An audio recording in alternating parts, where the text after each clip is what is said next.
Welcome to Marketplace Africa, where we cover the biggest economic trends impacting the continent. I'm Eleni Jokas, and this week I come to you from Kigali. Now, Rwanda is one of the fastest growing economies in the world, and underpinning that growth are sectors like agriculture. And coffee is an important export earner, and it's something you absolutely have to try. There's a saying here that once you have a cup of Rwandan coffee, it's like a second sunrise, and that's because you get a second shot at starting your day. Rakoze, thank you. And now this coffee is making its way to all corners of the world and into the cups of Chinese consumers. The best way to quality check coffee: slurping. It gets your taste buds working and best captures flavor and aroma. It's just really strong. It's strong, yeah? Yes, okay, next. Bitter? Bitter, very It's bitter. bitter, It's yeah? very bitter, yes. It's quite sweet. It's got a nice, almost sweetness to it. And this is where Rwanda's best beans are put through a rigorous tasting process. While I'm no connoisseur, I know a good cup when I taste one. This one and this one, Those two? both are gorilla coffee. It's this quality Thank you, that coffee Liz. producers are hoping will tempt new customers to these Rwandan roasts. You've got a new market on your doorstep, literally through an online platform, Alibaba. Yes. How is that working out? It's a very good opportunity for Rwandan producers and exporters to explore and reach out particularly the Asian market, the Chinese specifically. Alibaba, if you haven't heard of it by now, it's one of the world's largest e-commerce websites. And its founder and China's richest man, Jack Ma, has recently set his sights on Africa. China started out pretty much with nothing during the time that Alibaba was created. There was very little e-commerce, if any, that existed at the time. There was no digital payment systems. There was no networks that could handle the capacity of e-commerce.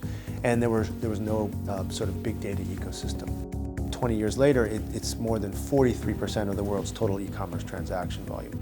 So the belief that it's possible to create something from nothing is something that we feel that we can share with Africa, that we can impart that knowledge and experience to the African young entrepreneurs.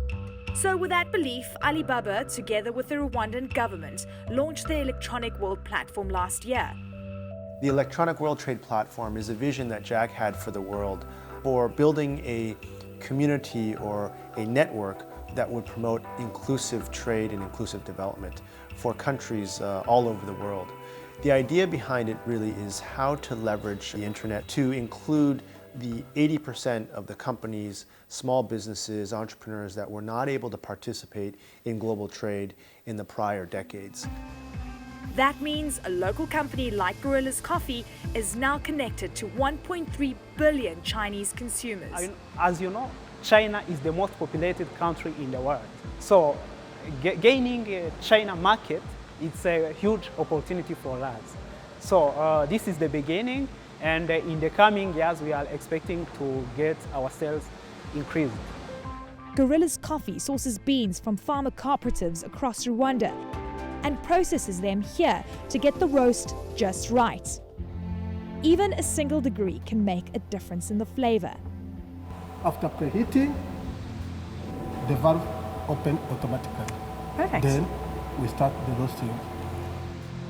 So tell me, what does a Chinese consumer like to drink? What kind of coffee? So far, the medium roast is the favorite. While selling the coffee has gotten easier, getting it to customers is still a challenge, especially from a landlocked country. Currently, we have moved so far 10 tons of coffee. So we think with an opportunity of flying direct flights, the number is going to increase. With a new direct route to Guangzhou, RwandAir is planning to help these exports really take off. Do the numbers make sense right now in terms of cargo, in terms of what you're moving right now into China to get a direct flight? We have been having quite a good number of demand for cargo going to Guangzhou, but we have been now moving it via Dubai. So this is going to create a good opportunity for us as we now going to be moving it via direct with our flight from Rwanda. And I'm sure it's been costing you more to go via Dubai, hasn't it? Definitely, because we are moving it via interline with different airlines that we do have partnership with. So this is going to be more easy as we are using our flight. In 2017, Rwanda exported $60 million worth of coffee.